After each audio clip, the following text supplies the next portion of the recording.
तेल की जरूरत समझ में आती है, सोने की क्या जरूरत है? 7 लाख करोड़ का सोना हम साल में खरीद रहे हैं, और ये तेल और सोना मिला दीजिए, ये हमारा 30% है टोटल इंपोर्ट का। 30% हमारा टोटल इंपोर्ट जो हम करते हैं उसका 30% तेल और सोना मिला के है। सोना तो हम कम कर सकते हैं। सोना कम करना क्यों जरूरी है? क्योंकि सोना खरीदने के लिए डॉलर देना पड़ता है, जितना डॉलर देना पड़ता है उतना रुपया कमजोर होता है, जितना रुपया कमजोर होता है डॉलर में उतना और रुपया लगता है। ये साइकिल है, विशेष साइकिल है ये।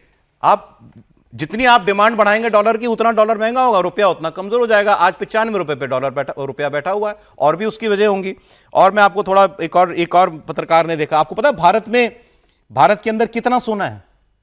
जितनी सब्सिडियों के हमारे यहां चलता ना, इसकी ये बंद हो, फ्रीबीज बंद हो, सारी फ्रीबीज जो है दी जा सकती है, इतना सोना है देश के अंदर। 830 लाख करोड़ रुपए का सोना है भारत में, जो लॉकरों में पड़ा है, लोगों के घरों में पड़ा है। 830 लाख करोड़ का सोना। सर टोटल बजट क्या है भारत का? टोटल जीडीपी कितने की होती है? करीब 54 लाख करोड़ का बजट। 54 लाख करोड़ का बजट है भारत सरकार का, और 830 लाख करोड़ का सोना। देश का कर्जा, सोने में चलो जंग नहीं लगता, धूल तो लगती है, वो धूल खा रहा है, पड़ा हुआ है बेकार। 50,000 टन सोना जो है वो रखा हुआ धूल भी नहीं लगती है। धूल भी नहीं लगती। चलिए बताइए, जीडीपी का 1.5% जो है हमने 2024-25 में 58 अरब अमेरिकी डॉलर का खरीदा था। हमारे जीडीपी का 1.5% का आयात था वो। ये हालात हैं सर, बताइए सर जी। लेकिन बड़ा कैच 22 का मसला है, इसीलिए नेहरू जी के कहने पे भी, इंदिरा जी के कहने पे भी, और अब मोदी जी के कहने पे भी जनता मान जाएगी, इसमें मुझे संदेह है। जो प्रधानमंत्री कह रहे हैं वो एकदम दुरुस्त बात है, और दोनों दरअसल है, दोनों डॉलर को मजबूत करने और रुपए को कमजोर करने का मसला, लेकिन दोनों में अलग है। क्रूड वाला या गैस वाला या जो दूसरी ऐसी चीजें आयात करने की है, खाद वाला, उस सब का साइकिल है, वो प्रोडक्टिविटी प्रोडक्ट है। यानी एक चीज हम लेकर आते हैं और उससे आगे उत्पादन बढ़ता है, उससे आगे मैन्युफैक्चरिंग होती है, उससे जीवन चलता है। दूसरा डेड प्रोडक्ट है। डेड प्रोडक्ट का एक बड़ा हिस्सा है जो हमारी परंपरा में है, अक्षय तृतीया पे खरीद लो, घर में शादी हो गई खरीद लो, पत्नी को गिफ्ट दे दो, गर्लफ्रेंड को गिफ्ट दे दो, किसी भी वक्त दे दो। अब ठीक है, वो तो एक अलग हिस्सा हो गया, लेकिन दूसरा एक हिस्सा क्या है जिसकी चर्चा बड़ी कम होती है? एक बहुत बड़ा चोरों का, बेईमानों का हिस्सा है जो सिल्ली खरीद के, बिस्किट खरीद के रखते हैं।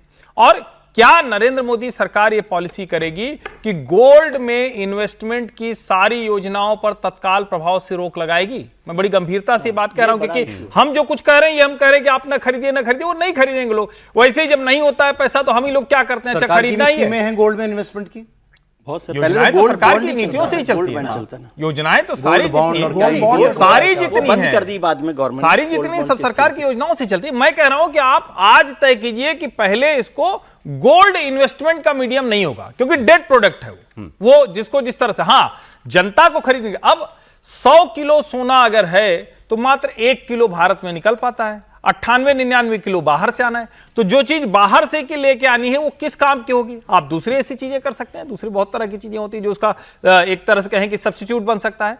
तो एक तो ये हिस्सा। अब दूसरा हिस्सा ये वाला, क्या सरकार देश में इलेक्ट्रिसिटी की सप्लाई, कमाल का काम हुआ है, 2013 में नॉर्दर्न ग्रिड फेल हो गई थी, फैक्ट की बात करें क्योंकि बड़ी गंभीरता से लोग सुनते हैं, तो पूरा उत्तर भारत अंधेरे में चला गया था। आज नरेंद्र मोदी के शासनकाल में भारत इलेक्ट्रिसिटी जो उसकी डिमांड है उससे ज्यादा वो सप्लाई कर ले रहे हैं, यानी सरप्लस है। अब एक उसमें चीज है, क्या हम गैस का कनेक्शन यानी सिलेंडर से जो लेते हैं, पीएनजी से जो लेते हैं, और जो इंडक्शन पे बनाएंगे, इंडक्शन वाला सस्ता कर सकते हैं? अगर सस्ता कर सकते हैं तो साल भर के भीतर लक्ष्य रखिए कि पीएनजी के अलावा जितने एलपीजी कनेक्शन है वो खत्म हो जाए। जो हमने अभी पिछले कुछ समय, एलपीजी वाले या तो एलएनजी पे जाएं, एलपीजी वाले या तो पीएनजी पे जाएं, या तो पीएनजी पे जाएं, या फिर इंडक्शन ले। तो ये काम कर सकते हैं क्या? अब ये दोनों काम अगर करने का कोई एक मैप लेकर सरकार आए तो मुझे प्रसन्नता हो। प्रधानमंत्री जो कह रहे हैं उससे 100% में पाइप नेचुरल गैस का तो काम बहुत जबरदस्त, वो तेजी से चल रहा है, लाखों नए कनेक्शन लग रहे हैं। और अभी जब ये क्राइसिस आई तो उस वक्त सरकार ने तय किया और लोगों को कहा, तो सारे जो बैरियर थे वो हटा दिए। एक चीज और बता दीजिए, क्योंकि ये मामले आप ज्यादा समझते हैं हम सबसे, कि ये जो उन्होंने और सुझाव दिए हैं, वर्क फ्रॉम होम कीजिए, कारपूलिंग कीजिए, मतलब कारपूलिंग तो चलिए दफ्तर आदमी जाएगा तो कैसे भी जाए, दफ्तर तो पहुंच रहा है, लेकिन ये work from home, online education, इस सबसे प्रोडक्टिविटी पे असर नहीं पड़ेगा? नहीं, देखिए, एक तो एक ही पीएम जो कह रहे हैं वो खतरा उनको दिख रहा हो कि अगर युद्ध इसी तरह से चलता रहा तो मुश्किलें आएंगी। और भी एक दो खतरे अलग अलग तरह के, कहीं कोई वायरस, कहीं कोई मुश्किल, वो सब दुनिया के अलग अलग हिस्सों में चल रहा है। हम अभी पूरी तरह सुरक्षित हैं, लेकिन ये तो संभव नहीं है। हां, जो ये कर सकते हैं वो करें, लेकिन जहां वर्कर है, जहां लेबर फोर्स है, वो तो वर्क फ्रॉम होम नहीं कर सकता है ना भाई।